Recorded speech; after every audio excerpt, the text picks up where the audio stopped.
प्रसाद, देश की मौजूदा वक्त में सबसे हाई प्रोफाइल केस, एक ऐसी मर्डर मिस्ट्री जिसको सुलझाने में पुलिस के पसीने छूट गए हैं। पुलिस खाक छान रही है और वो खाक महरौली के जंगल से लेके मैदान गढ़ी के तालाब और इसके अलावा पहले नार्को टेस्ट और अब बात आ गई है पॉलीग्राफी टेस्ट पे। मतलब वो तमाम प्रक्रिया को पुलिस अपनाना चाहती है जिसके जरिए सबूत हाथ लगे। वो सबूत जिसके बारे में जो हमारा कानून है वो ये कहता है, इंडियन एविडेंस एक्ट ये कहता है कि अगर सिर्फ बयान है, सिर्फ स्टेटमेंट है अगर हत्यारे का और कोई सबूत नहीं है तो कोर्ट में वो निराधार होता है, उसका कोई आधार नहीं रहता, उसका कोई असर नहीं होता है।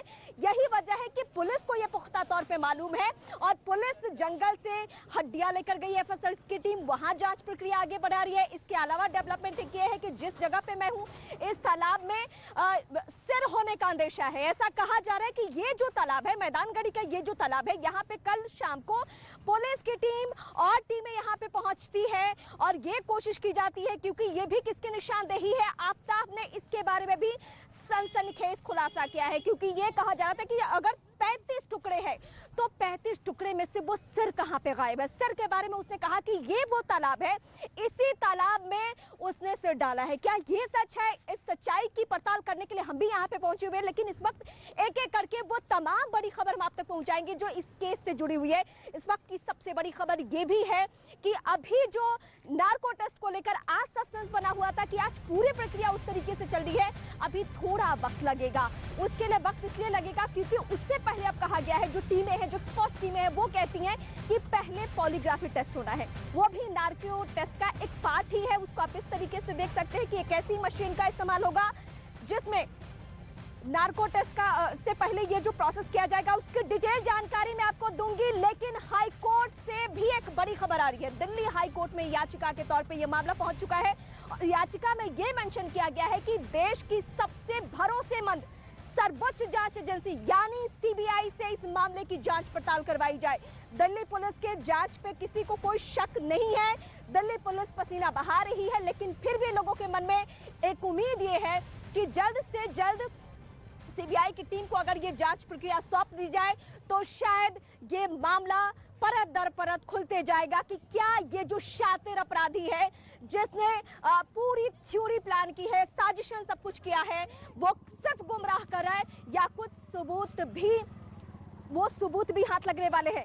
अब इस वक्त मैं नार्को टेस्ट के बारे में आपको बताती हूँ कि आफ्ताब के लिए नार्को टेस्ट की जरूरत क्यों पड़ी है। उससे पहले यह खबर ये भी निकलकर सामने आ गई है कि नार्को से पहले पॉलीग्राफी टेस्ट होनी है, लेकिन इस वक्त नार्को की जरूरत क्यों पड़ी ये मैं आपको बताती हूँ। बीते कुछ दिनों से पुलिस को लग रहा है कि जो शातिर अपराधी आफ्ताब है वो गुमराह कर रहा है, बाकायदा गुमराह कर रहा है। वरना वो महरौली के पहले जंगलों का जिक्र करता है, उसके बाद जिक्र करता है इस तालाब का जिसमें ऐसा कहा जा रहा है कि इसमें सिर हो सकता है। लेकिन पुलिस को इन तमाम बातों पे बहुत हद तक भरोसा नहीं है। भले ही कुछ ऐसी चीजों की बरामदगी हुई है, कुछ ऐसी हड्डियां मिली है जो इंसान के हो सकते हैं, लेकिन एफएसएल की टीम ने अभी मुहर नहीं लगाया है, उसकी रिपोर्ट अभी आनी बाकी है। तो अब वो जो टेस्ट है जिसमें लंबी सवालों की एक लिस्ट तैयार की गई है, 50 से तकरीबन सवाल हो सकते हैं, उस टेस्ट के जरिए ही पता चल पाएगा कि क्या ये सच बोल रहा है या नहीं बोल रहा है। फिर मैं आपको बताऊंगी कि सबूत क्यों जरूरी है। नार्को टेस्ट को भी जाके आप सबूत के तौर पे कोर्ट में पेश नहीं कर सकते हैं, यहाँ कोर्ट में वो भी कंसिडर नहीं किया जाता है।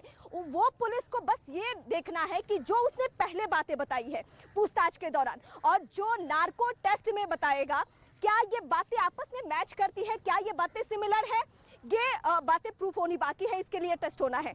अब एक और कड़ी इस मामले में, एक और कड़ी ये है कि हिमाचल की गलियों में, वहां के तोशा गांव में भी जाकर पुलिस खाक छान रही है। वहां क्या मिला है, वहां ड्रग्स का एंगल इस पूरे प्रकरण में आ चुका है। ड्रग्स का एंगल इस तरीके से कि आफ्ताब के पास से कुछ ऐसे पेडलर्स के नंबर मिले हैं, ऐसे ड्रग तस्कर के नंबर मिले हैं, जिससे ये पता चल रहा है कि शायद इसमें उनकी भी भूमिका बहुत महत्वपूर्ण हो सकती है। ये मामला कितना पेचीदा होते जा रहा है, कितने बड़े स्तर पे जा चुका है, आप समझ सकते हैं। लेकिन एक और एविडेंस, एक सीसीटीवी फुटेज ऐसा है जिसके बारे में यह दावा किया जा रहा है कि ये सीसीटीवी फुटेज कितने तारीख का, 18 तारीख का है, सुबह के वक्त का है और इसके बारे में ये पुलिस को अंदेशा है कि शायद इससे कुछ क्लू मिल जाए।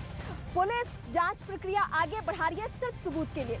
साक्ष्य के लिए, एविडेंस के लिए पुलिस को मालूम है कि सीसीटीवी फुटेज मदद कर सकती है। हालांकि सीसीटीवी फुटेज के बारे में एक इन्फॉर्मेशन मैं आपको दे दूं, क्योंकि यह मामला 6 महीने पुराना है।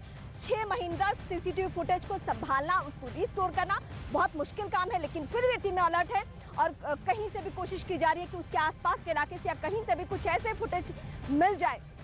इस जो विजुअल को हम आपके सामने प्ले कर रहे हैं, ये विजुअल की, इस तस्वीर की न्यूज़ 18 इंडिया पुष्टि बिल्कुल नहीं करता है, लेकिन ऐसी खबरें सोर्सेज के हवाले से आ रही है कि कुछ अंदर खाने ऐसा चल रहा है कि पुलिस इस सीसीटीवी फुटेज को भी बहुत बारीकी से, गहनता से जांच कर रही है, क्योंकि पुलिस को एक ऐसा एविडेंस तो चाहिए ही, क्योंकि कल रिमांड का आखिरी दिन है और अगर कोर्ट में कोई भी ऐसा पुख्ता तौर पे अगर सबूत नहीं पेश किए गए तो शायद रिमांड की अवधि मिलने में दिक्कतें आ सकती है, मुश्किलें आ सकती है।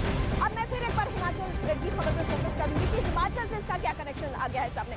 हिमाचल से इस पूरे घटनाक्रम का कनेक्शन ये सामने आ गया है कि ड्रग्स लेता था आफ्ताब, इसके बारे में तो जानकारी आपको मालूम है, बीते 2 दिन से ये खबर हम आप तक पहुंचा रहे हैं, लेकिन अब ये अलग एंगल से खबर ये आ चुकी है इस मामले में कि कुछ ड्रग तस्कर जो है, ड्रग्स के तस्कर जो है, जो ड्रग पेडलर हैं, उनके नंबर किसके पास है? आफ्ताब के पास है। अब ये नया मोड़ आ चुका है और पुलिस कहीं से भी कोई भी इंफॉर्मेशन कहीं भी मिले उस जगह पे जरूर पहुंच रही है और इसके लिए वो हिमाचल भी पहुंच चुकी है। एक टीम हिमाचल में है, यानी दिल्ली पुलिस के जो आला ऑफिसर्स हैं, जो आला अधिकारी हैं, वो लगातार लगे हुए हैं कि ये जो शातिराना अंदाज में खेल रहा है, वो शातिराना अंदाज इसका खत्म हो। पुलिस उसके तमाम सबूतों को इकट्ठा करने की कोशिश में। एक रिपोर्ट सबसे पहले दिखाते हैं पूरे घटनाक्रम से जुड़ी हुई।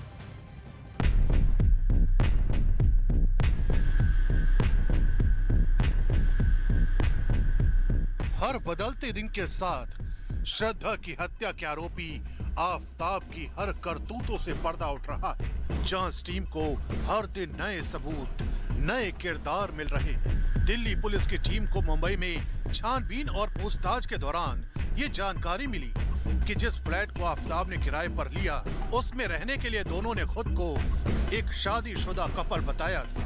ब्रोकर ने क्या बताया था? कौन लोग हैं? कपल बोला था, शादीशुदा कपल बोला था, लिविंग वाला शादीशुदा। पति पत्नी बनकर किराए पर तो रह रहे थे, लेकिन रहने के दौरान आफ्ताब के मंसूबे ठीक नहीं थे। उसने फ्लैट में कुछ भी नहीं रखा था, यहाँ तक कि वो खाना भी बाहर से ही मंगवाता था। खाली मैं लास्ट में लोग घर खाली करने के टाइम में मैं आई, वो लोग घर खाली कर, मैं अपने घर में रहने को, बस इतना ही मेरे को पता है। उन लोग से बस इतना ही बात हुई। आपको बस इतना पता, खाना नहीं कभी बनाते थे ये लोग? जब मैं आई ना लास्ट में, जब इन लोग के घर में ज्यादा कुछ सामान नहीं था, बस इतना ही मेरे को पता है। किचन में सामान नहीं था, किचन में सामान नहीं था, बाकी था। बताया जा रहा है कि वसई के इस रीगल कोऑपरेटिव हाउसिंग सोसाइटी में रहने के दौरान आफ्ताब श्रद्धा से लड़ाई करता था।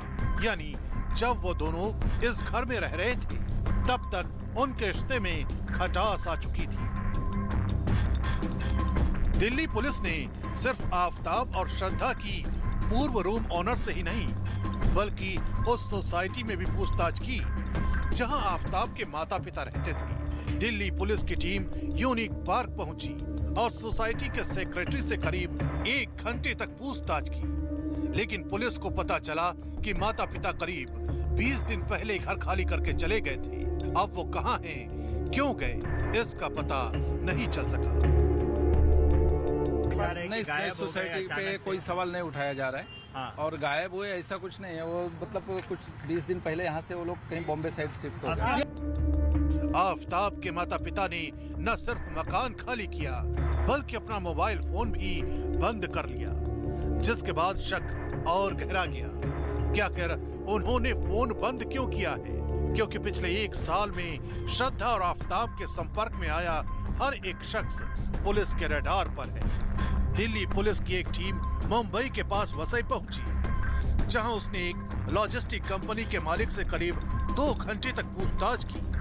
बताया गया कि इसी कंपनी के जरिए आफ्ताब और श्रद्धा ने अपना सामान मुंबई से दिल्ली शिफ्ट करवाया था और इस बुकिंग की रसीद आरोपी आफ्ताब के नाम पर थी। जिसका हमने सामान शिफ्टिंग किया था वैसे ही हमको डॉक्यूमेंट ढूंढा।